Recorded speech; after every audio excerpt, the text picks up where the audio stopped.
സത്യം സത്യമാ. ഇന്നത്തെ നമ്മുടെ സമയത്ത് നാം ഒരുമിച്ച് ചിന്തിക്കുന്നത് കർത്താവായ യേശു ക്രിസ്തുവിൻ്റെ പ്രശസ്തമായ ഒരു പ്രസംഗത്തിൽ നിന്നുള്ള ഭാഗങ്ങളാണ്. ജാതി മതഭേദമന്യേ ലോകത്തിൽ അനേക മനുഷ്യരെ സ്വാധീനിച്ചിട്ടുള്ള ഒന്നാണ് കർത്താവായ യേശു ക്രിസ്തുവിൻ്റെ മലയിലെ പ്രസംഗം. ഗിരിപ്രഭാഷണം എന്നും അതറിയപ്പെടുന്നു. ഗലീല കടലിൻ്റെ തീരത്തോട് ചേർന്നുള്ള ഒരു മലയിലിരുന്നു കൊണ്ടാണ് കർത്താവ് ഈ പ്രസംഗം നടത്തുന്നത്. ഒരു വലിയ പുരുഷാരം കർത്താവിന് ചുറ്റുമുണ്ട്. കർത്താവിൻ്റെ ശിഷ്യന്മാരും അദ്ദേഹത്തോടൊപ്പമുണ്ട്. ഈ വലിയ സദസ്സിനോടായിട്ടാണ് കർത്താവ് ഈ പ്രസംഗം നടത്തുന്നത്. അനേക ഭാഗ്യവർണ്ണനകൾ അതിൽ ഉൾപ്പെടുന്നുണ്ട്. അതേസമയം തന്നെ നമ്മുടെ ജീവിതത്തിൽ നാം പാലിക്കേണ്ട മര്യാദകളും ചെയ്യേണ്ട ഉത്തരവാദിത്വങ്ങളും അനുവർത്തിക്കേണ്ട കൽപ്പനകളും എല്ലാം അടങ്ങുന്നതാണ് കർത്താവിൻ്റെ മലയിലെ പ്രസംഗം. എല്ലാ കാലത്തുമുള്ള മനുഷ്യർക്ക് ആവശ്യമായ ഒന്ന് തന്നെയാണ് ഈ പ്രസംഗത്തിൻ്റെ ഉള്ളടക്കം. നമുക്ക് വേണ്ടി തിരഞ്ഞെടുത്തിരിക്കുന്ന ആ ഭാഗം ഞാനൊന്ന് വായിക്കാം. മത്തായിയുടെ സുവിശേഷം 5-ാമത്തെ അധ്യായം 13 മുതൽ 16 വരെയുള്ള വാക്യങ്ങൾ. നിങ്ങൾ ഭൂമിയുടെ ഉപ്പാകുന്നു. ഉപ്പ് കാരമില്ലാതെ പോയാൽ അതിന് എന്തൊന്നുകൊണ്ട് രസം വരുത്താം? പുറത്ത് കളഞ്ഞിട്ട് മനുഷ്യർ ചവിട്ടുവാനല്ലാതെ മറ്റൊന്നിനും പിന്നെ കൊള്ളുന്നതല്ല. നിങ്ങൾ ലോകത്തിൻ്റെ വെളിച്ചമാകുന്നു. മലമേലിരിക്കുന്ന പട്ടണം മറഞ്ഞിരിപ്പാൻ പാടില്ല. വിളക്ക് കത്തിച്ച് പറയിൻ കീഴല്ല തണ്ടിന്മേലത്രേ വെക്കുന്നത്. അപ്പോൾ അത് വീട്ടിലുള്ള എല്ലാവർക്കും പ്രകാശിക്കുന്നു. അങ്ങനെ തന്നെ മനുഷ്യർ നിങ്ങളുടെ നല്ല പ്രവൃത്തികളെ കണ്ട് സ്വർഗസ്ഥനായ നിങ്ങളുടെ പിതാവിനെ മഹത്വപ്പെടുത്തേണ്ടതിന് നിങ്ങളൊരു വെളിച്ചം അവരുടെ മുമ്പിൽ പ്രകാശിക്കട്ടെ. വളരെ പ്രസക്തമായ കാര്യങ്ങളാണ് കർത്താവ് ഈ വാക്യങ്ങളിൽ ഉൾക്കൊള്ളിച്ചിട്ടുള്ളത് എന്ന് ഇത് കേട്ടപ്പോൾ തന്നെ മനസ്സിലായിട്ടുണ്ടാകുമല്ലോ. നിങ്ങൾ ഭൂമിയുടെ ഉപ്പാകുന്നു. നിങ്ങൾ ലോകത്തിൻ്റെ വെളിച്ചമാകുന്നു. ഈ ലോകത്തെ സ്വാധീനിക്കുവാനായിട്ട് നമുക്ക് കഴിയുന്ന 2 സാദൃശ്യങ്ങളാണ് കർത്താവ് മനുഷ്യർക്ക് വേണ്ടി ഇവിടെ ഉപയോഗിച്ചിരിക്കുന്നത്. ഉപ്പ്, പ്രകാശം. പരോക്ഷമായി ഈ ലോകത്തിൻ്റെ അവസ്ഥ കർത്താവ് പറയുന്നുണ്ട്. ഈ ലോകം ഉപ്പില്ലാത്തതും അന്ധകാരം നിറഞ്ഞതുമാണ് എന്നാണ് കർത്താവ് വ്യക്തമാക്കുന്നത്. ഈ ലോകത്തിൻ്റെ അവസ്ഥ അങ്ങനെയാണ്. എല്ലാം ഉണ്ട് ഈ ലോകത്തിൽ, എന്നാൽ ഒന്നുമില്ലാത്ത അവസ്ഥ. ദുഷിച്ച ഇരുണ്ട ലോകം. ഈ ലോകം മുമ്പോട്ട് പോകും തോറും നാശത്തിലേക്ക് കൂപ്പുകുത്തിക്കൊണ്ടിരിക്കുന്നു എന്ന് പറയാതെ പറയുന്ന രഹസ്യമാണ്. ശാസ്ത്രം എത്രത്തോളം പുരോഗമിച്ചിട്ടുണ്ടോ അത്രത്തോളം നാശവും ഈ ലോകത്തിലുണ്ടായിട്ടുണ്ട്. മനുഷ്യൻ്റെ വിജ്ഞാന കുതുകികളായ മനുഷ്യൻ ധാരാളം കണ്ടുപിടുത്തങ്ങൾ നടത്തിയിട്ടുണ്ട്, നമുക്കറിയാം. എന്നാൽ ആ കണ്ടുപിടുത്തങ്ങൾ പലപ്പോഴും അനാവശ്യമായ കാര്യങ്ങളിലേക്ക് ചെന്നെത്തിയിരിക്കുന്നു എന്നുള്ളതാണ് യാഥാർത്ഥ്യം. ഡൈനാമിറ്റ് കണ്ടുപിടിച്ചപ്പോൾ മനുഷ്യൻ്റെ ഉപയോഗത്തിനു വേണ്ടി കണ്ടുപിടിച്ചുവെങ്കിൽ ഇന്ന് അത് മനുഷ്യൻ്റെ നാശത്തിനു വേണ്ടി, രാജ്യത്തെ നശിപ്പിക്കുവാനായി, മനുഷ്യനെ നശിപ്പിക്കുവാനായി അത് ഉപയോഗിക്കുന്നു എന്നുള്ളതാണ് പച്ചപരമാർത്ഥം.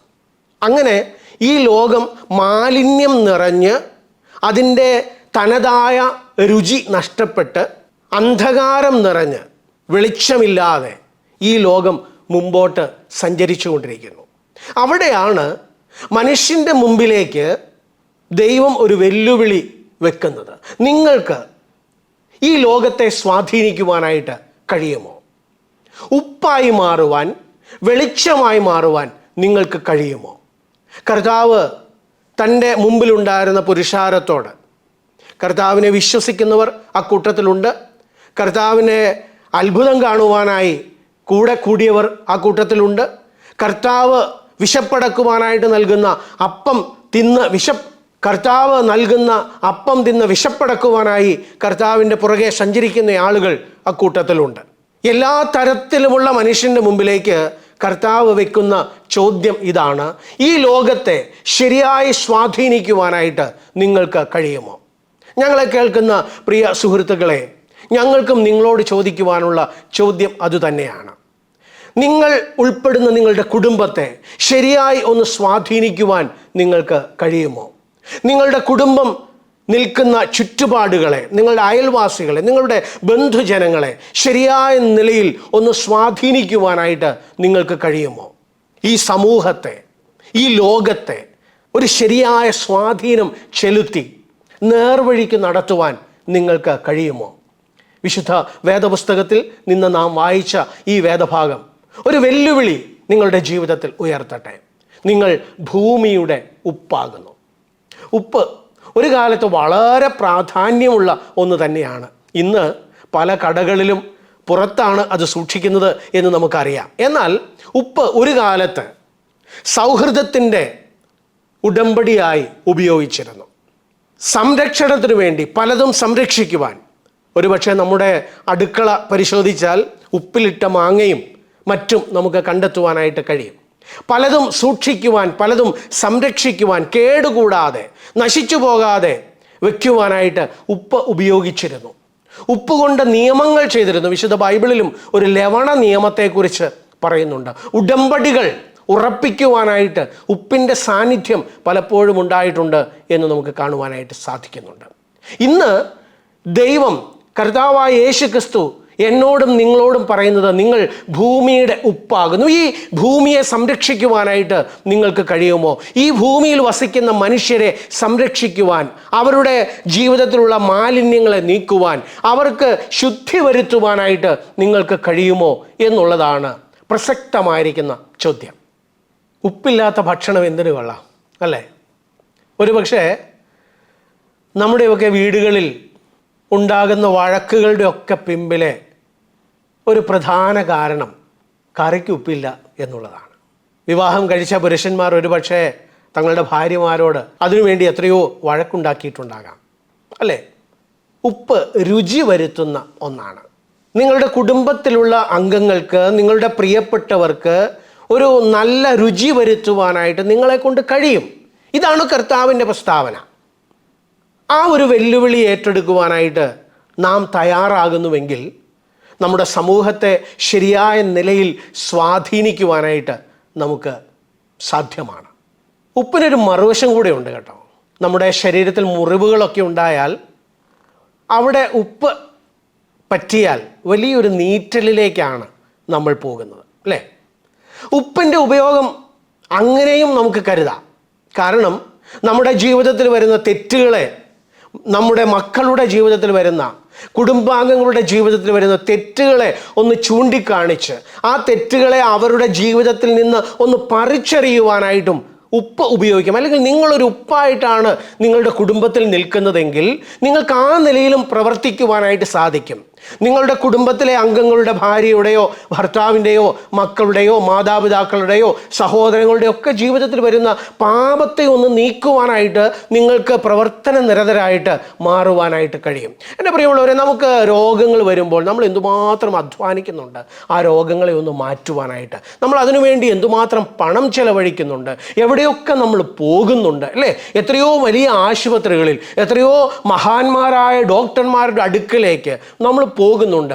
അത്ര വലിയ അധ്വാനം ആവശ്യമാണോ നമുക്കൊന്ന് ഉപ്പായിട്ട് മാറാനായിട്ട്, നമ്മുടെ ജീവിതത്തിലെ പാപത്തെ ഒന്ന് നീക്കാനായിട്ട്, നമ്മുടെ ജീവിതത്തെ ഒന്ന് ടേസ്റ്റ് വരുത്തുവാനായിട്ട്? അത്രത്തോളം അധ്വാനം ആവശ്യമില്ല, അത്രത്തോളം പണം മുടക്കും ആവശ്യമില്ല എൻ്റെ പ്രിയ സ്നേഹിതരെ. അതുകൊണ്ട് കർത്താവ് നിങ്ങളോട് വെല്ലുവിളിക്കുന്നത്, അല്ലെങ്കിൽ കർത്താവിൻ്റെ വെല്ലുവിളി ഇതാണ്: നിങ്ങൾ ഭൂമിയുടെ ഉപ്പാണ്. ആ ഒരു ഉപ്പായിട്ട് നിൽക്കുവാൻ നിങ്ങൾക്ക് കഴിയുമോ? തീർന്നില്ല.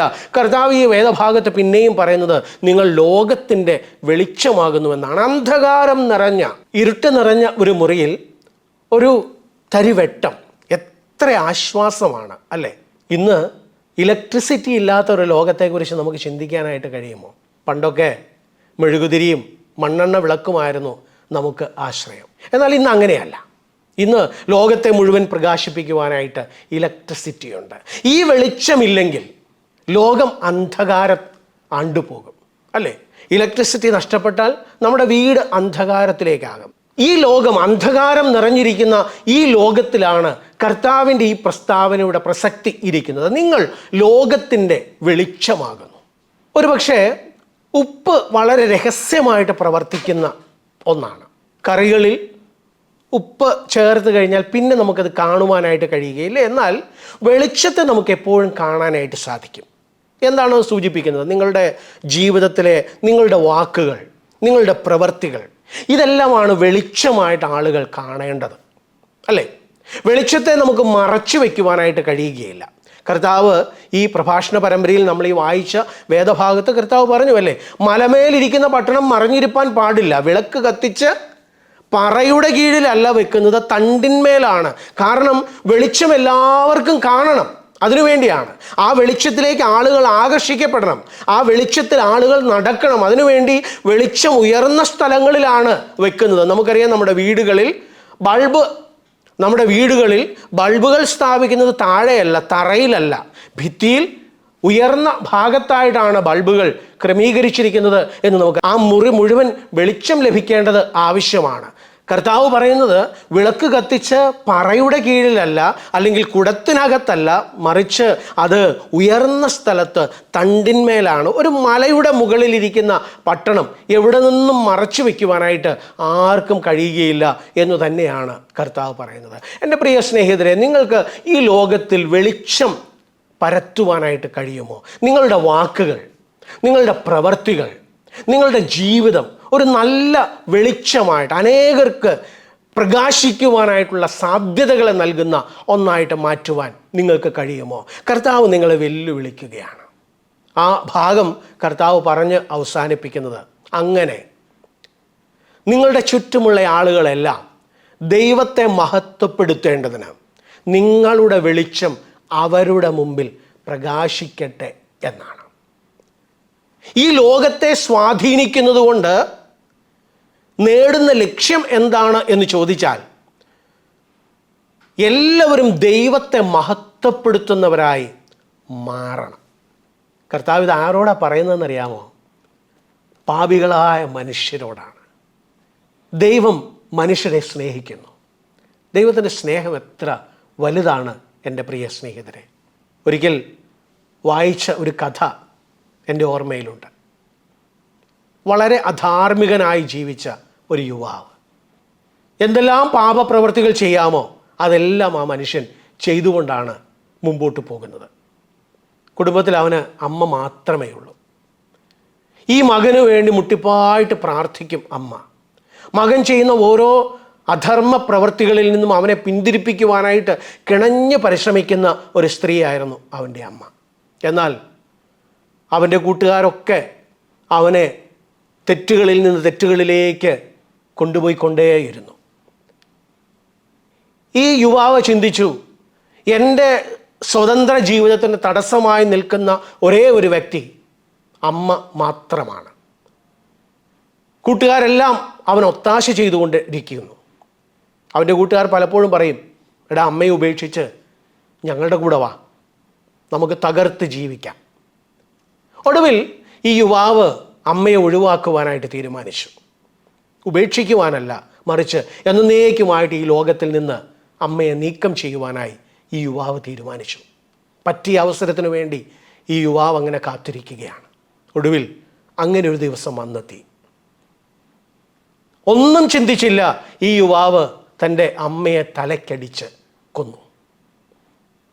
എന്നിട്ട് അമ്മയെ ഞാൻ എന്നേക്കുമായിട്ട് ഒഴിവാക്കി എന്ന കൂട്ടുകാരെ അറിയിക്കുവാൻ തെളിവിന് വേണ്ടി അമ്മയുടെ ഹൃദയം ഈ യുവാവ് തുരന്ന് എടുത്തു. ഈ ഹൃദയം കൈകളിൽ പിടിച്ചുകൊണ്ട് യുവാവ് തിരിഞ്ഞ് ഈ വീട്ടിൽ നിന്ന് പുറത്തേക്ക് കടക്കാനായിട്ട് ശ്രമിച്ചപ്പോൾ അമ്മയുടെ ജീവരക്തത്തിൽ തെന്നി ഈ യുവാവ് താഴെ വീണു. ആ കഥ ഇങ്ങനെയാണ് അവസാനിക്കുന്നത്. ഈ യുവാവിൻ്റെ കയ്യിലിരുന്ന ഹൃദയം ആ യുവാവിനോട് ഇങ്ങനെ ചോദിച്ചു എന്നാണ്: മകനെ, നിനക്ക് വേദനിച്ചോ? ഒരമ്മയുടെ സ്നേഹം ഇത്രത്തോളം വലുതാണ് എങ്കിൽ ദൈവത്തിൻ്റെ സ്നേഹം എത്ര വലുതാണ് എൻ്റെ പ്രിയമുള്ളവരെ. പാപം ചെയ്ത് ദൈവത്തിൻ്റെ തേജസ് നഷ്ടപ്പെടുത്തിയ, ദൈവത്തിൽ നിന്ന് എന്നേക്കുമായിട്ട് അകന്നുപോയ മനുഷ്യരെ അവനെന്നും സ്നേഹിക്കുന്നു എന്നുള്ളതാണ്. ദൈവത്തിൻ്റെ സ്നേഹം അപ്രമേയമായ ഒന്നാണ്. മനുഷ്യൻ്റെ കണ്ണുകൊണ്ട് കാണുവാൻ കഴിയാത്ത ഒന്നാണ്. അത്രമേൽ വലുതാണ് ദൈവത്തിൻ്റെ സ്നേഹം. മനുഷ്യൻ ദൈവത്തോട് ശത്രുക്കളായിരിക്കുമ്പോൾ, വിശുദ്ധ വേദപുസ്തകം അങ്ങനെയാണ് പറയുന്നത്, ദൈവത്തോട് ശത്രുക്കളായിരിക്കുമ്പോൾ, അഭക്തരായിരിക്കുമ്പോൾ, ദൈവത്തിൽ നിന്ന് അകന്ന് ജീവിക്കുമ്പോൾ, പാപികളായി ഈ ലോകത്തിൽ അങ്ങനെ മുന്നേറിക്കൊണ്ടിരിക്കുമ്പോൾ ദൈവം നമ്മെ സ്നേഹിച്ച് ഈ താണ ലോകത്തിലേക്ക് വന്നു. നമ്മെ സ്നേഹിച്ചുകൊണ്ട് അവൻ നമുക്ക് വേണ്ടി യാഗമായിട്ട് തീർന്നു. നമ്മെ സ്നേഹിച്ചുകൊണ്ട് അവൻ നമ്മെ രക്ഷിക്കുവാനായി പരിഹാര ബലിയായി മാറി. അവൻ്റെ സ്നേഹം എത്ര വലുതാണ്! ഇത്ര സ്നേഹവാനായ ദൈവമാണ് എന്നോടും നിങ്ങളോടും ചോദിക്കുന്നത്, നിങ്ങൾക്ക് ഈ ലോകത്തെ സ്വാധീനിക്കുവാനായിട്ട് കഴിയുമോ? കർത്താവ് ഒരിക്കൽ പറഞ്ഞു, ഞാൻ ലോകത്തിൻ്റെ വെളിച്ചമാകുന്നു. എന്നിട്ടിപ്പോൾ കർത്താവ് വീണ്ടും പറയുകയാണ്, നിങ്ങൾ ലോകത്തിൻ്റെ വെളിച്ചമാകുന്നു. ഈ ലോകത്തിന് വെളിച്ചം നൽകുവാനായിട്ട് വന്ന ഈ കർത്താവായ യേശുക്രിസ്തുവിൻ്റെ വെളിച്ചത്തിലേക്ക് നിങ്ങൾക്കൊന്ന് വരുവാനായിട്ട് കഴിഞ്ഞാൽ നിശ്ചയമായും നിങ്ങൾക്ക് ഈ ലോകത്തെ സ്വാധീനിക്കുവാനായിട്ട് സാധിക്കും.